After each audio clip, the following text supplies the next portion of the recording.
All right. So thanks teachers for joining the Whiteboard.chat advanced webinar. So as you may be already familiar with some of the features, so thanks for joining the advanced features webinar. If you are joining this the first time and have not attended the basic web features webinar, this would still be a useful session for you, but we highly recommend that you also go through the basic features webinar. We have recordings for those available, and you can also register for the basic features webinar, which will again be coming up next week. So let's get started. The agenda is going to be that we would demo the advanced features first. So there's going to be, I will describe a few changes that have happened to our user interface as well, and then we'll get into the advanced features. Please ask all your questions, just type them in on the Zoom chat window. And I have my colleague Pawan also, who's on the call. He will read those questions out to me. I'll try and pause periodically, and then we can try and answer those questions. Uh, we will then have prepare a board through the webinar where we can have some sort of an activity, and then I'll have you join that whiteboard to experience as a student. So throughout the webinar, of course, ask your questions on the webinar chat window, and then we'll address those. Typically, we are done within an hour with the main webinar content. So, and we stay back for another 30 minutes after that.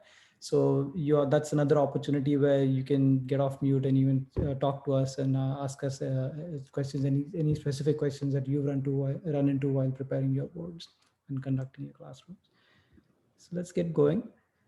As you're well aware, the key marquee feature for Whiteboard.chat is the observability and engagement that you get by having a teacher's board available to every student. A copy of the teacher's board is available to every student, and the student can continue working on that board real time or asynchronously. The teacher always can observe what the student is doing, and students don't see each other's boards. And then there are a bunch of tools that are available which you can use to prepare your assignments, lessons, and conduct your classroom sessions. So the observability piece is the key thing, and I hope you've already been using that quite a bit in your classrooms. So we'll be seeing that throughout the webinar as well. Uh, our growth has been really amazing over the last few months. As I think that if you have attended the basic webinar, you probably did that a few weeks ago. I see a few people who may be attending this as a repeat or subsequent to their basic webinar. And our growth has gone beyond 500,000 users over the last month. And we consistently sees anywhere between 60 to 70,000 users on a daily basis. So we love all the feedback that we're getting from teachers, and we firmly believe that it's the uh, teacher guided development of this tool that has really improved the adoption, and that's the reason why we see the growth so much. There's a lot of teachers who are using this to create games, and there's an example of one such game board that a teacher has created. And so they're using it not only to create games for teaching, but also to engage students and to reward them, to make the whole remote learning experience a lot more interesting. Lately, we've also been seeing many teachers post pictures on Twitter where they're using Whiteboard.chat even for in-person classrooms, and that's really amazing. So we really look forward to seeing the whole classroom experience as we get out of this pandemic and go beyond into the next academic year. Here's another board that one of the teachers prepared during the Christmas time frame. So we always add these seasonal manipulatives as well. So you're welcome to use them and enrich your boards even further. As just to repeat, you've seen this before. We're very active on Facebook, on most of the social media platforms, and so please join our Facebook group. The teachers using Facebook.chat. It's a hugely helpful resource, because not only do we answer your questions, but several teachers can uh, help you out. They can even suggest some ideas if you run into some corner cases with using certain widgets and certain tools, and it's full of ideas on there. And we're always open to feedback. So please write to us at feedback@whiteboard.chat. and we would love to help you out and even use some of your ideas and implement some of your ideas to help you conduct your classrooms more easily. So let's jump into the actual whiteboard itself. Let me switch over to my teacher page here. So yeah, few things to note here. As you can see that we just added this today, this as just as a service notice that so far we've been posting an expiry date on the boards in the manage boards page, but we haven't been necessarily cleaning out all the boards. So but we will start to get a little bit more specific about trying to clean up the board which have passed the expiry date starting next week. So please do refresh the dates on your boards, or you can also export your boards from the export tool that I will show as well. So let's get going. So as you know that you can click on, after you click on start drawing, you have the options of entering a manage boards area where you can organize all your boards. You can go into the collaborating board, which is more like a whiteboard offered by many other services. It's a single board where everybody collaborates. And the most interesting board for Whiteboard.chat is the teaching board. So let's join that. So a few things to note around the user interface. So as we get feedback from teachers, you will see the user interface evolve over the next couple of weeks, month. And this is purely based on feedback from teachers and to make it more usable, to increase the overall real estate that teachers and students have to use on the board. So one of the changes is here is that you can now, we've moved the hamburger menu down a little bit, so you can expand your menu using that hamburger menu, which is lower down here. If you favorite any tools, so for example, if I go into manage boards, I'm sorry, I shouldn't have clicked manage boards, bad choice, takes me out. So let me go and pick, let's say, the download area, and let's say I want to favorite this tool. So I can click on the heart here, and then that gets added up here. So you can expand this and then use it from here. You can unfavorite it from here as well. Okay. And one more quick change here is that the classroom join code is now available up here. So if you click on that code, it copies the join code. If you click on the link here, it copies the invite link. So the invite button has been placed up here in the top corner, top right corner, wherever it was. And you will see a slightly modified version of the invite dialog as well. This is the same invite link that you can copy if you click on the link up here, and the code which is copied up. The functionality is the same. Also, you can, as before, you can post the invite link to your Google Classroom, or if you're using Microsoft Teams, you can use Microsoft, you can post and create assignments for Microsoft Teams as well from here. You might wonder where the video and poll buttons have moved. So they have moved within this area here. So the poll and the video calls are now um, in the three dots menu. Okay. So let's get going into the new features. So if you start now looking into the tools area, so we've got the line arrow that we covered in the basics.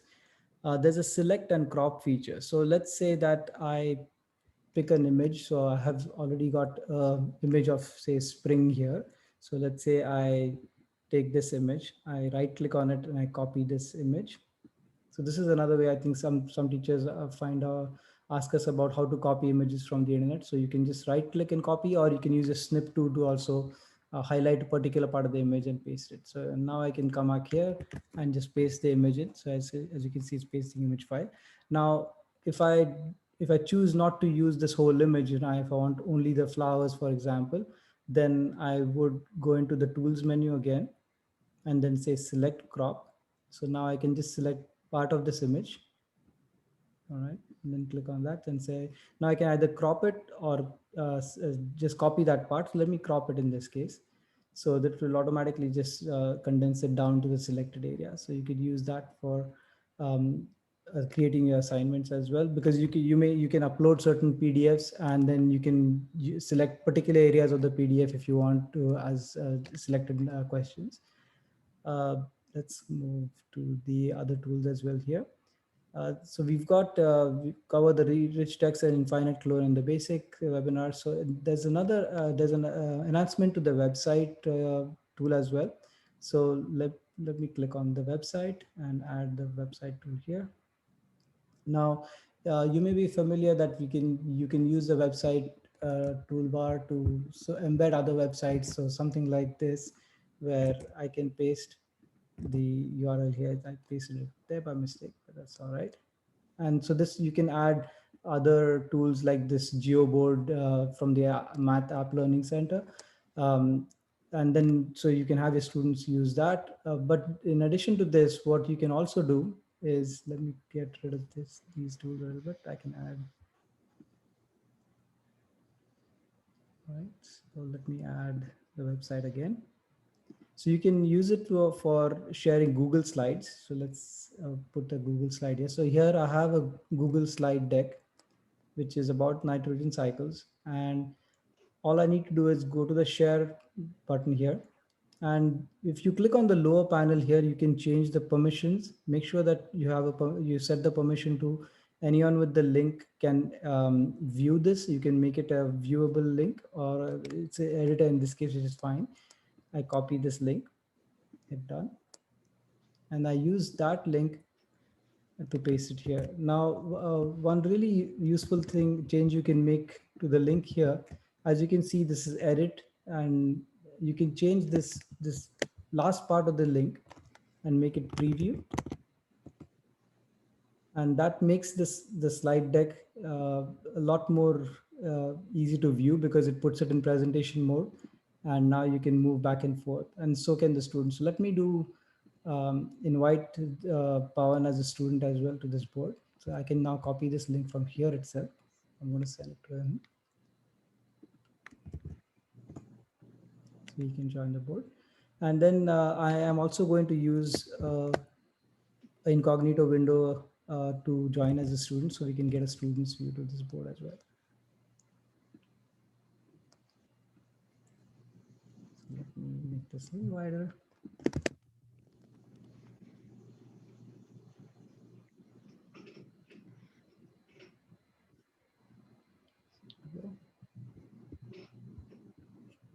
See the website.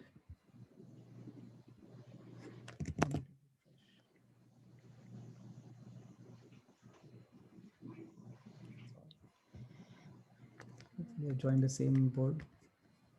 Let me just do that again.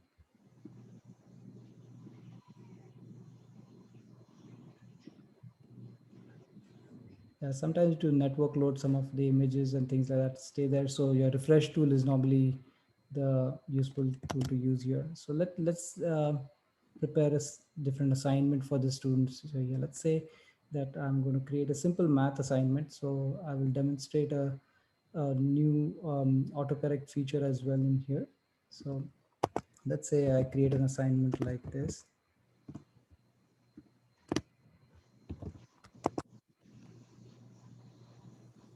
Okay. Said you are on the student board.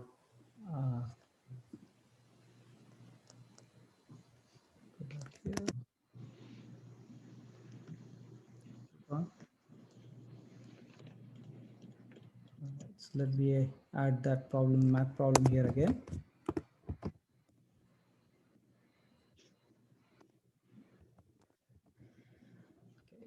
And let's say I want to add a text box for the students to enter their answers. So I can add a text box here. Another one for the second problem here. And as you can see, the student is already seeing all of these assignments. Now I can right click on this text box and add answers and points. So let's say I add 5 points for this problem. The answer is 7. And then actually right click on this one, add answers points. Let's add another 5 points for this. Answers 2. All right. And now what I can also do is, you may have seen this before, that we have the option to auto correct all boards, but you also have now the option to help students correct their own boards, so they can check their own answers if they'd like. And now the way you go about doing that is that go into the tools menu, and there is the option to add link. So So I select that and I place the button down here. And so we have an option to say autocorrect. Let's say check my answers.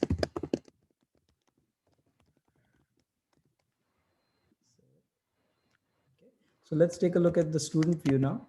So the student is here. Let's say the student now answers something here, right? Let's say they put 6 and they put 2. So hit enter, answer 2, hit enter, and then the student clicks on this. The whiteboard says that it's finished correcting. So I see that they've got one of their answers correct and the other one is wrong. And of course, the teacher can always go into the grid view and see the results as well. And now the student can, of course, go back here, can fix this answer and check again, and now it will fix their results and scoring. Another thing that you may notice out here is that we've got some new metrics up here on these in the grid view panels, and those indicate the engagement numbers of these students. It tells you what is the current engagement percentage, what has been the average, and a peak engagement. So since I was using this board as a student board, my numbers, as you can see, are 17, and that I've been a little bit more engaged. Pawan was a little bit idle a little while ago, so his engagement had gone down. And then it came back up again once he started to draw this man and this little picture on there. So you have some engagement metrics here. You can also get additional information about the engagement metrics by going to the three dots menu, and then you have the view engagement report. So click on that. So this brings up a chart of what is the engagement of each student based upon the time the classroom started and the current time. So this really helps you gauge, who's paying attention to the boards and are acting up and working on their boards in general, right? And this will work asynchronously as well. So if students work on their boards yeah, after their main classroom, at home, you can still observe that information in there. So let me take a minute for some questions. Is there? So just one side, where is the chart that you were just showing? Can you show it one So more you time? go back to the three dots menu up here on the top right, and there's a view engagement report option here. Okay, another one. How do you invite students to the whiteboard? Sure. So let me go back to the teacher's main board. So you see the invite button right up here. There's the top right. Click on that. Now, if your students use iPads, they can scan this and join. The iPad camera will be able to scan that for you. Or you can click on this button to copy this link and then paste that link into Google Classroom or into Microsoft Teams or even your LMS like Canvas or any other LMS that you use. And then students can just click on that link and join. When they join, as you saw, when I joined this particular student, the Whiteboard.chat asked me for the name for the student. I entered that and I just joined in there. And or they can also use a code to join. So if you go to Whiteboard.chat on the front page, you can see that there is a way to, so if you click on this, there's a way to enter the code and then join that as well. So that's another option. Any questions? Yeah, another one. Can the students work on whiteboard.chat if the teacher isn't there? Absolutely. So once you prepare your boards, and you can always post the link, the teacher does not even need to be connected to whiteboard.chat at the time when the students join. So if you can create assignments that they can work on completely asynchronously as well. Yeah, as long as they have the same link. And once they close their browser, they can always come back and click on the same link as well to join their board again. So that's another thing that is that's another way in which teachers often use the boards. Okay, so we've got a way to autocorrect now. And now here's another few things that we can do with this autocorrection feature. Let's say that on the bottom left corner here, you have a way to look at the thumbnails of all your pages. So I've just added one page to this board, but let's say I add another page. Okay. And I want to create something like an escape room activity. So let's say that now this is Good job, you finished your assignment, right? Let's say that I want them to move on to each of the pages as they finish their assignments.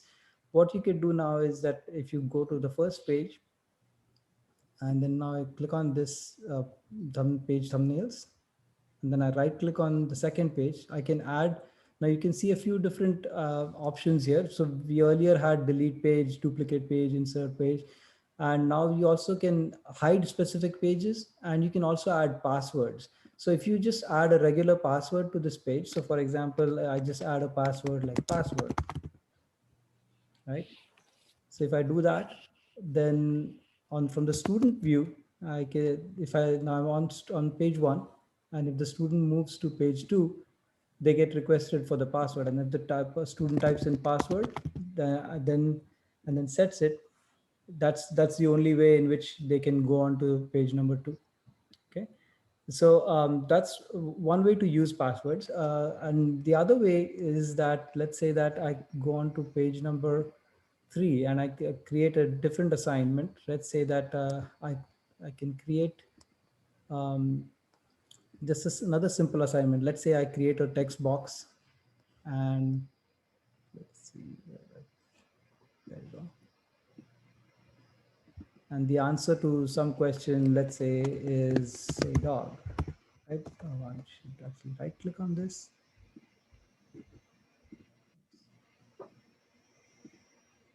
Down to this thing, select answers and points. Let's say I give 10 points to this. The answer is dog. Okay. And I have a fourth page added as an escape room page. And I'm going to the fourth page now.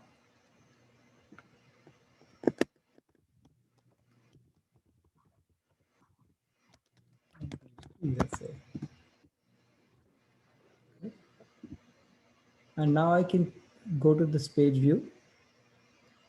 And for page 4, I can now say toggle password. And I can, instead of specifying a password, I can say set the last page score as a way to enter this particular board. So I can click on this and I say that I want the score from the previous page to be 100%. You can set it to a lower value too if you'd like. So you can save that. So now what's going to happen is that when the student navigates to page number 3, they would need to solve the assignment on page 3 and then move on. And only if they get 100% of that, it would allow them to go to page 4. So let's look at that in action. So here I'm going to go to the page 3 here. And let's say I type in the wrong answer. Okay. And now or maybe I should add another way for them to also autocorrect their answers. So I'm going to, that you get a chance to look at that. So I go to add link. And I say this is for autocorrect. Again. And so I'm going to go back to my students board. And now student is going to try and check their answer. And it's incorrect. So now if the student tries to go to the next page, it says the score is too low and you need at least 100% to move on, right? So you can essentially structure an assignment so that they can proceed one page to the other only after a certain level of learning has been accomplished. So let's say that the student fixes their answer and they set dog. And now they autocorrect. Now it's 100%. Let's try to move to the next page. And there you go. So now the student is allowed to move on to the next assignment. So I see a few questions, Pawan. You address them. Yeah, so can you copy and paste the URL for the invite and put it in the chat box with Zoom? Absolutely. So we are going to definitely do that. No. The question is, can they invite using the Zoom chat? Yes, absolutely. So if you're using Zoom, WebEx, Google Meets, any other conferencing tool, you can copy the link from up here and paste it for your students, and they can always join. One of the reasons why we added this code out here as well is so that when you are conducting your classroom, and let's say a student joins your class a little bit late, they can always look at the classroom code here and go to whiteboard.chat and join it using the code as well. So that if you tell your students to do that, there'll be lesser interruption to the flow of your classroom as well. Another question is, how do you change the link so students no longer have access to the board?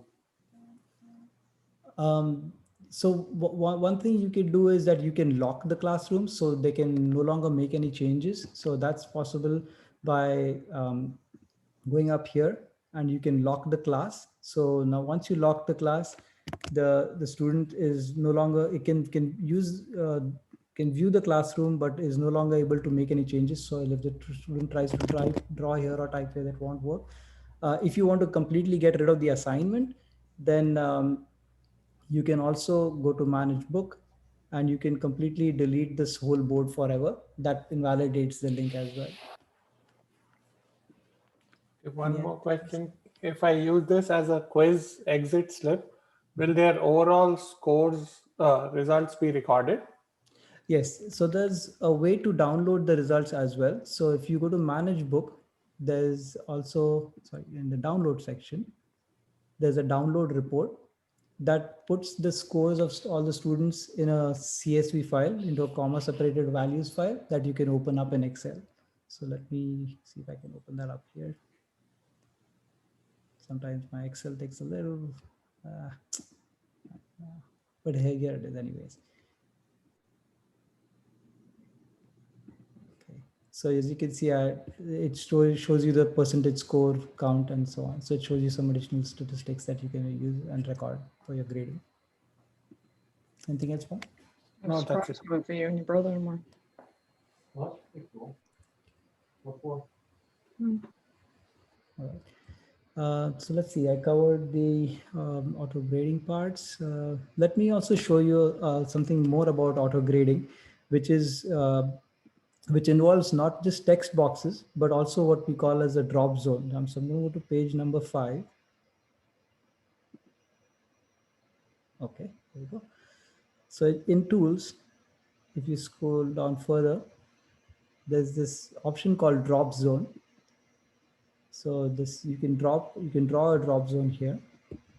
Now what the drop zone is essentially like maybe like a shopping bag that you can add objects to that drop zone, and then evaluate what the students have done based upon the items in that bag, right?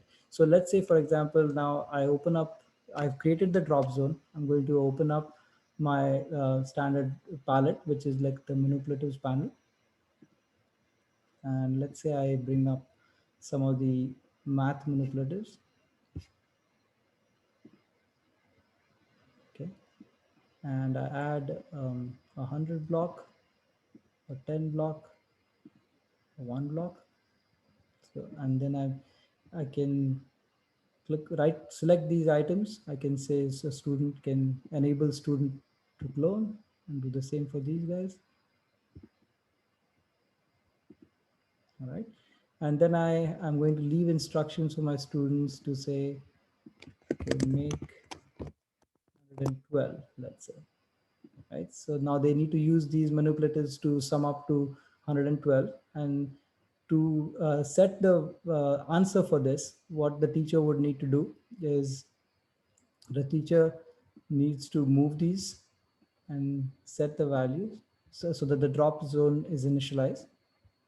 So we've got 110, and I'm going to make another one here. So maybe I should clone this one, huh? Here, maybe clone it one. We'll use the infinite cloning maybe.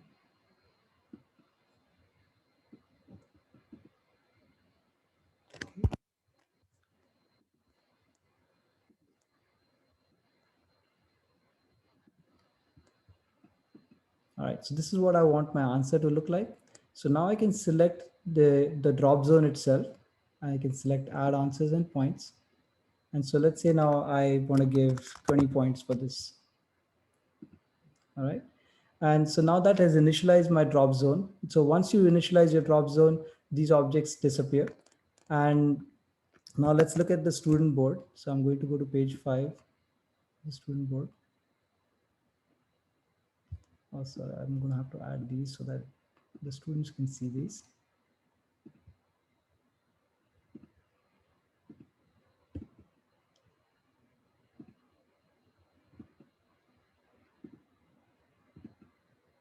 Made them enable for clone.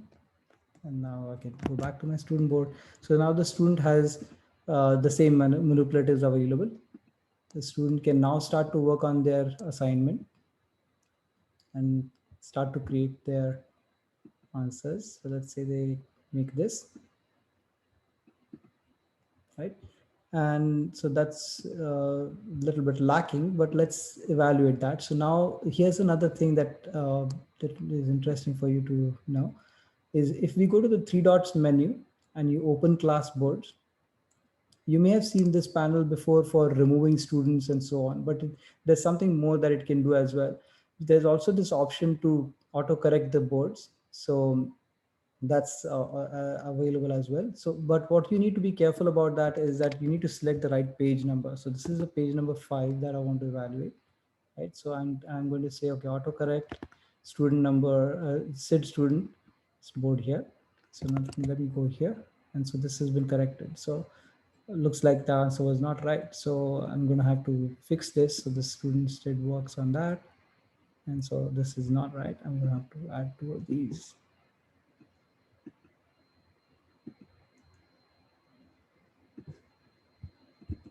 Okay, and then the teacher can go back and do the correction again. And as you can see, now it's been corrected. And as you can imagine, now you can also use this this percentage score as another way to create an escape room like experience where you can go from page to page based on the score of the previous page. So that's another way to do this. Any questions, Paul? You're on mute, Paul. Oh, sorry. Can you make an assignment and save it for later for another class? Absolutely. So many teachers, they prepare the assignments over the weekend, and once they prepare an assignment, they can go to manage book, and so there's a way to save a copy of your board as well. So let's say you want to use the assignment for multiple classes in the week, then you can save a copy. So this helps you create a copy here. So let's say this is session, webinar session, for example.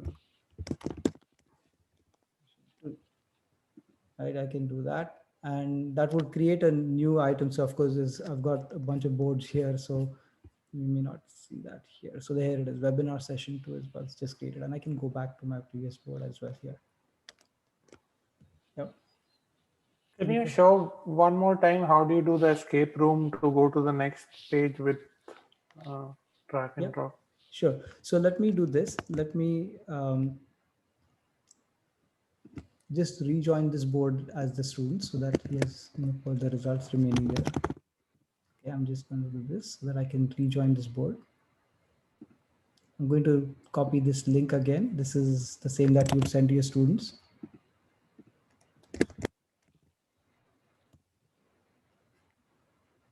Okay, so let me call this something else. Let me call this student as Sarah.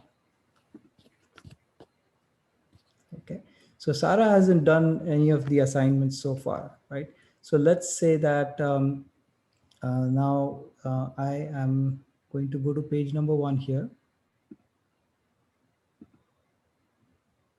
Okay, and I'm going to modify this just a little bit so that I can show you how to do that, as well as show you how you can edit an existing document as well. So here I'm going to move this button a little bit lower down. Okay, and I'm going to add, let's say I'm going to add another math assignment here. Let's say I'm going to use this. Okay, add another text box. So tools, text box. And I right click on this text box here that brings up this menu. I can add answers and points. Let's say I add another 5 points to this. Answer is 8. And I save it. And now if I go back here, Now page number 2, now this is what we had done earlier. This was page number 2. So if you right click on this page, so let me get rid of the password that we had set here. So now page number 2 is actually accessible to everybody. It's like a regular page. But now I want to make it like an escape room activity. So I'm going to right click this, I select toggle password. And now here's the two options that we had seen earlier. You can set a text password, which is like a regular password somebody needs to enter before they can enter that page. Or you can select last page score. So if the last page score is 100%, only then allow them to enter that particular page. And then I save that. All right.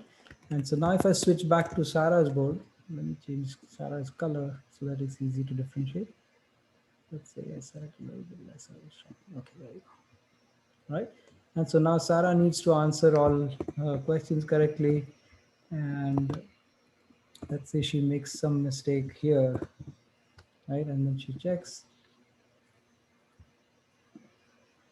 Now the score isn't 100%. And if she tries to go to the next page, it's going to say score is too low, right? So then that's how you would create this active escape room type of activity. Any other questions, Paul? Yeah, so can you show group boards where students can work together? Sure. So let's do one thing. I think in the interest of time as well, let's create a group board, and I'll have all of you join as well. So I'm going to go back out here. I'm just going to start a new board.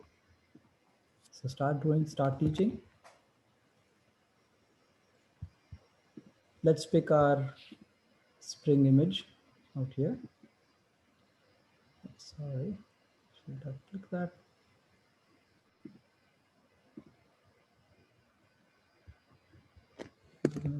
A snippet of this.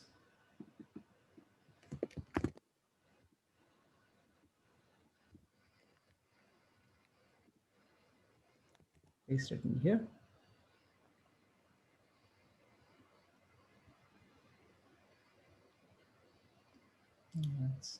Oh, there you go. Let me resize this just a little bit. It's a little bit big.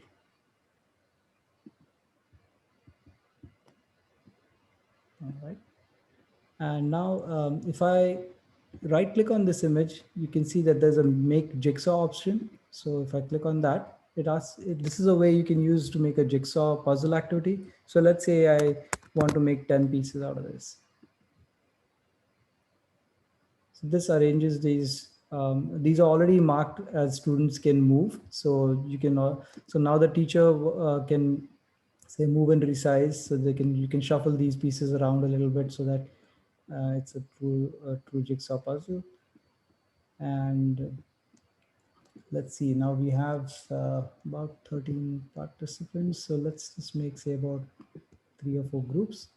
So now I want you to join this and solve this as a group activity. So what I can do is I can click on uh, this avatar button up here and say create group boards.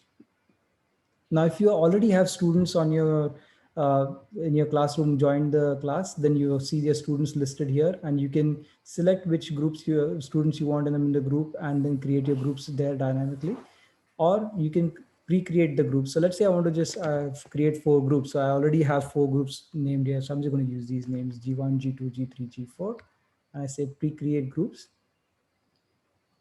Right. So these groups are ready to go, and now I can hit cancel here. I will now copy the invite link, and I will paste it on the Zoom chat. Right. And so when you join this chat room, you will be requested to join one of the 4 groups. So you can enter your name, and then you can also pick one of the groups to join. And once you join, then you will be able to solve this puzzle as a team. Now, another thing that I can do as a teacher to make it a little easier for the students is I can change my default tool to move and resize. So oops, sorry, not sign out. I hit save. So that way, when you join, you wouldn't need to select the move and resize tool. You should just be able to move those puzzle pieces around, right? Now, as you can see, the student, all of you guys are joining. And if I go to the grid view, I can see the all the individual boards as well as the group board. So of course now everybody is in a group already, so I can just see their group boards, and you can see that there some of them are already being moved. Now, yeah, any questions so far? Anything else? Yes. So, does Whiteboard.chat work on all devices? Is there something that an iPad can't do versus a Chromebook? Yes, so from a functionality point of view, all devices you can use. So you can use Chromebooks, iPads, Samsung tablets. You can use Microsoft Surface tablets as well. I'm using it on a Mac, and of course, Windows is supported as well. On mobile devices, of course, the preferred way to use it would be if you have a smaller screen, then of course use it in landscape mode so you get more real estate. Another thing that you may notice is on a mobile device, when you are on a board view. So let me go back to this board view. Um, there's We often get this question about how to pan the board around so that the students can see everything. And there's a special icon that you see up here on the mobile view, which you can click to either go into pan mode or draw mode, or you can use two finger scrolls to move the board around as well, so that you get to see the whole thing. Another thing to know regarding different types of devices is if in the gear menu, is that you have the option to select different board sizes. So it's a good idea if you know that your students are all using iPads, to just set the size to be an iPad size so that you get a picture with. So let me do one thing for example. If I'm going to just call this webinar puzzle. I can get back here, but let's say I get out of here. So this is another way you can see that you can continue working on it even though I join a different board. So if I start a different board, and if I go up here, let me say that I pick the iPad size and save it. And now you'll see a little blue outline out here. So that gives the teacher a good idea that this is the main board that the students will be able to see and draw on. So whenever you add any objects or manipulatives, you should try and stick to the main area as well. So this is another quick tip on how you can make the iPad experience a little bit better. Okay, so more questions. Can students be moved from? Okay, let's not do that one first. Is there a way to reduce the number of tools, controls available to the students? Really good question. So again, in the gear menu, there's the option for customized menu options for students. Okay, so this gives you a much finer grained level of control. So I want to say that I want you guys to now watch out for this. This is you need to select the features to disable in this case. So for example, if I disable grids, and if I disable download feature, right? So now if I save this, then that means those options would be disabled for my students. So for example, if I join this board as a student,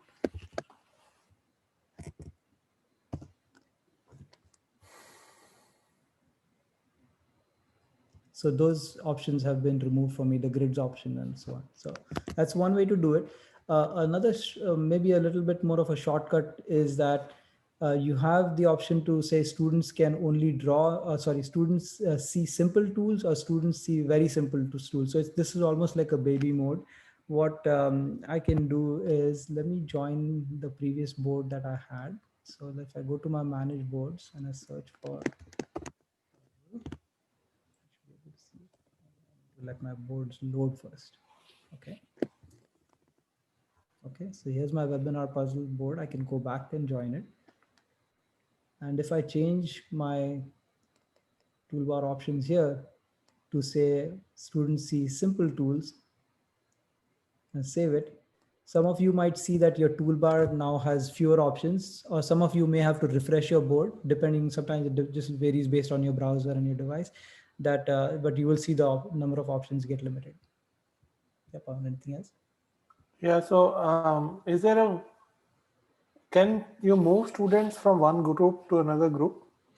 So typically you can, if you have assigned the students using the groups that you've created, then you can edit them. So you could potentially remove. So now, since these were pre-assigned, you probably want to have the students go back and reset their board just like I did earlier, and then rejoin and then pick the other group.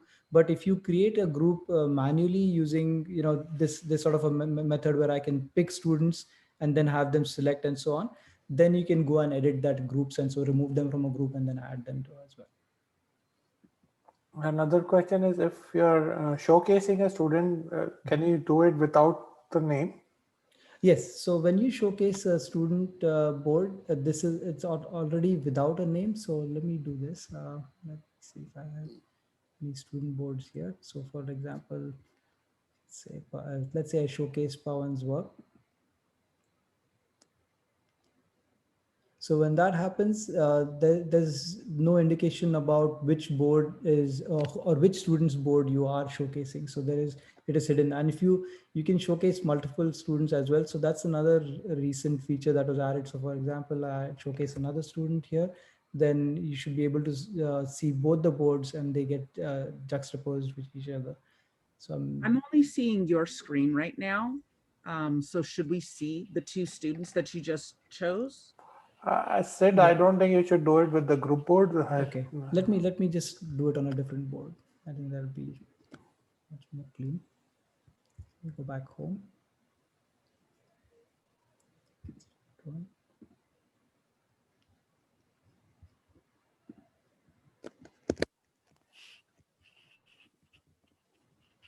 this is going to be Sarah. Okay, and I can join another student using a different browser altogether.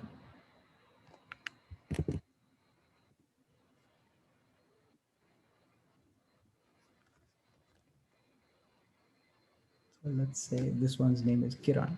Okay, so and let's say that I have, so I can draw the teacher's text here. Here. This is Sarah, my Firefox student. I lost it. Right, this is better. Color a little bit brighter.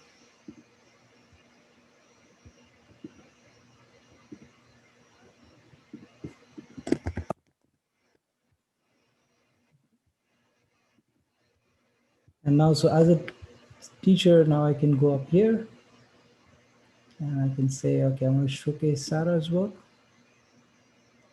So that's Sarah's board. As you can see, that's her name there. If I also showcase Kiran at the same time,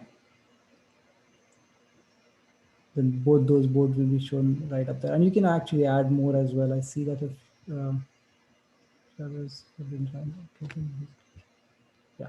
And then of course you can remove showcase. So you can showcase multiple boards as well. But to get back to the original question, unless the students had written their name literally on the board, there's no way for the student, for the teacher, or for the other students to figure out whose board is being showcased. Are there any ready-made templates that teachers are sharing, so you don't have to start from scratch? Absolutely. So if you go into the manage boards section, there is of course the set of boards that you have prepared and your folders and everything, but there's also this community boards section here, this tab. So if you click on that, there's a whole set of boards that teachers have from all over the world. They've exported to the community. And so for example, let's say that I go into this one, you can click on copy and this makes a copy of that board for you.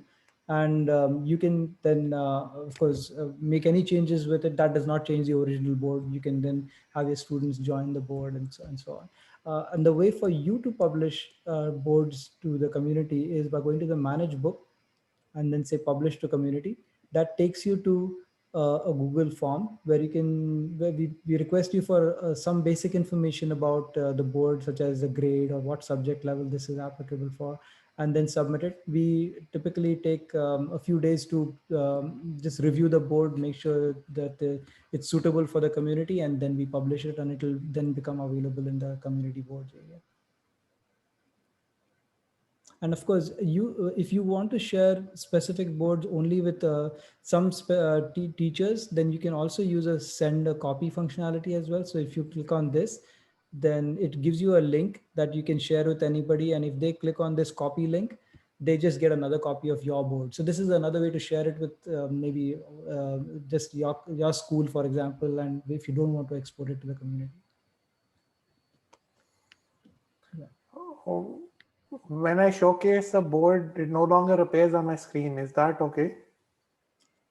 So when you showcase a board, it should be available on the teacher's screen as well. If there's Unless some, if you're in a grid view, you won't see it. You have to click the yeah, single view. okay.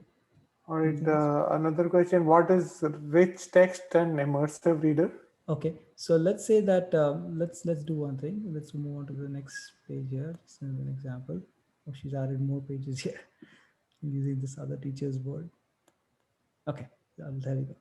So I'm going to upload a file. So let's say I upload it from my computer. Okay, and let's say I upload this Huckleberry Finn PDF. Okay, I think that's not a shortened version. Okay, let me pick it up.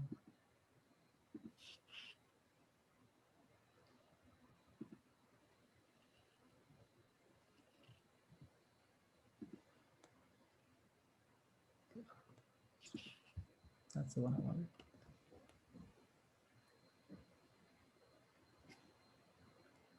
Okay, so this is just a page from the classic storybook, right? And what you could do is that if you click on this page and if you click in edit and or read an immersive reader, it opens up Microsoft's immersive reader tool, which lets you it's basically an accessibility enhancement, right? It's an accessibility feature where now students can not only they can break up this entire text into and then enable highlighting of nouns, verbs, and so on. So they can, of course, study a lot of the English language arts. But another thing that's it's really useful for, I'm just going to disconnect my microphone and it reads it out for you. Huckleberry Finn. Scene. Right, so you get an idea about that, and this also allows you to translate documents. So you can pick another language, for example. So let's say I pick maybe Danish, and if I select the whole document, it translates it entirely as well. So that's one of the things that the immersive reader functionality can do.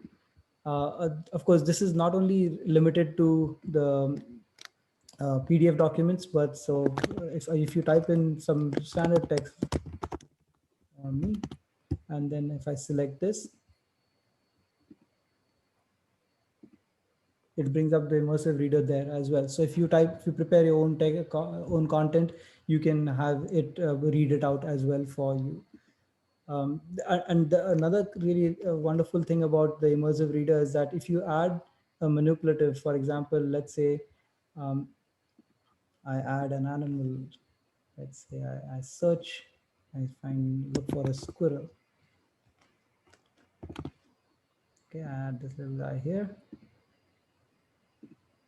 And then I can even select this and I can say edit immersive reader text and say, so if I said that, and now if I have someone use read in immersive reader here, so for accessibility, you can use that for any object which is there on your whiteboard. Yes, Pawan, any other question? How do you embed video onto a board? Okay, let's look at that. So in the tools menu, we have the YouTube panel. So you click on that and you click on your board here. It adds your YouTube panel here. So now you can go and search on YouTube. For example, I can pick our channel here. So let's say this is a link to one of our webinars. So let's say I pick this.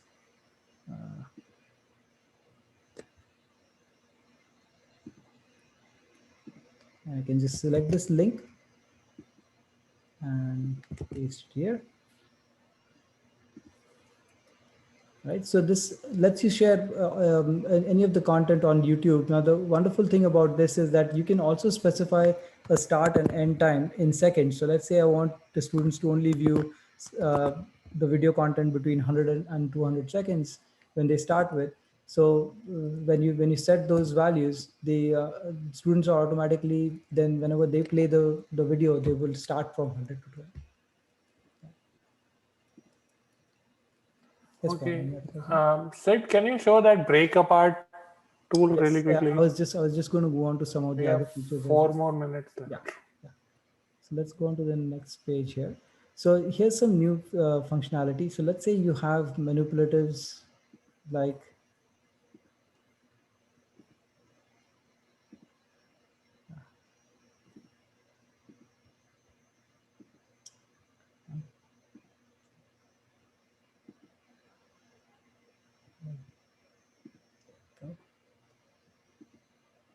so we have this new feature where let's say that you have created these, added these manipulatives onto your screen, and you want students to now understand specifically division and so on, right? So you can now use a new tool called the breakdown tool. So you select that and you select this manipulative. It automatically breaks the 100 block down into a 10 block. I think sometimes it, my laptop is a little bit under load right now, so it's just behaving funny. But let me try this again. So let's clear this out. You can now not only can you use this on the math blocks, on the manipulative blocks, but you can also, let me move this out here. You can also use it on currency. So for example, if I choose US currency, and let's say I choose a 25-cent coin, and you can also break this down. So I go to tools and I say breakdown. So now if I select that, I didn't click it cleanly.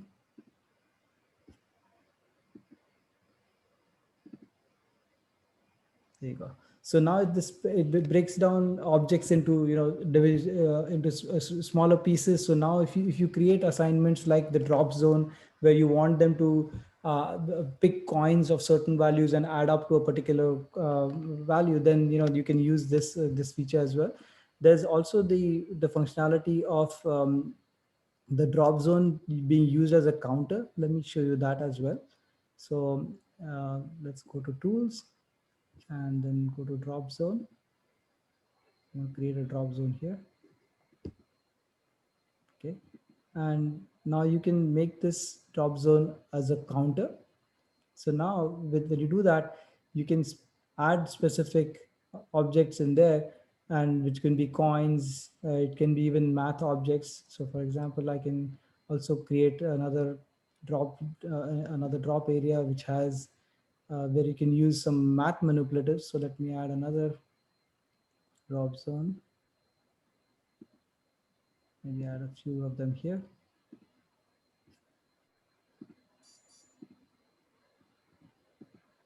Right, and then I can go and select some of the math manipulatives again. Right, so now I can say I want x, I want x squared. You didn't make it drop zone. Yeah, I forgot to do that. Let me like that. You can know it'll do it. It'll do it. Okay. We get an auto counter. Let me do that for this guy as well. And let's say call it x squared. Maybe I shouldn't drop it fully inside. There you go. Square x. And so you can do that. You can also add specific manipulatives like this 10 block. Maybe I'll drop this is not too big enough. Let me add this to 1 blocks. Right, so you can add many such objects that you can then start to count, and this applies to all the place value charts and place value disks and so on as well. So you can definitely use those as well with the drop zone and the auto counting feature. Okay. So let's see, I think we've covered a lot of what we wanted to cover. There's one last thing, which is about just uh, the form factory as well. So let me quickly go over that as well. So in the tool section, now we have, you may have seen a few of the factories earlier, which is like a tile factory and table factory, but there's also a new feature called a form factory. There's some list available here. So you can, it's a little bit helpful because the formatting of the form is a little bit tricky. So, but it's, once you get a hang of it, it's very easy. So let's say that I want to add a label and I want to ask a question, say, what did you eat for lunch? What did you eat for lunch? And then I want to give a few different options. So let's say I want to put a checkbox. So C lets you add a checkbox. So let's say I want to add rice, add beans, say chicken, salsa, right? And then I want to add some text, at a regular text field as well. Did you like it? Okay. And I create this. So now this gives me a form, and I can invite the student here, right? So let me share this, right? And I will also invite my student here.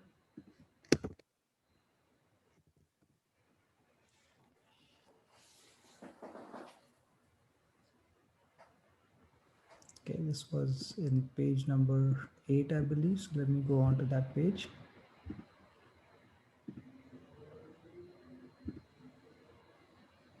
There you go.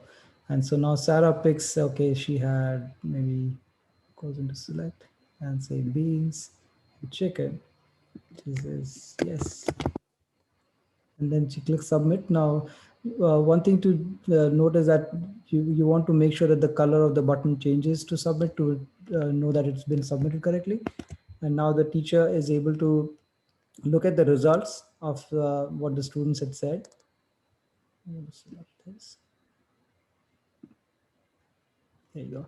So now I can close this and I can see that what my students had all responded. So of course there was this one student here, the student, and the results of this chart is also auto generated. The results are again anonymized. There is no name of the student here by default, but you can click on this button to show the student names. So now this starts to show Sarah's name out here, or you can hide it. It's hidden by default. And if you'd like to also show a student's particular student's results, you can also click on this button to share those results on the canvas. So that's another way to, so people can use this for exit tickets. You can also use it just as a way to, as an alternate poll mechanism as well. So we are at the top of the hour. I'm going to stop my recording and we can still continue to take questions.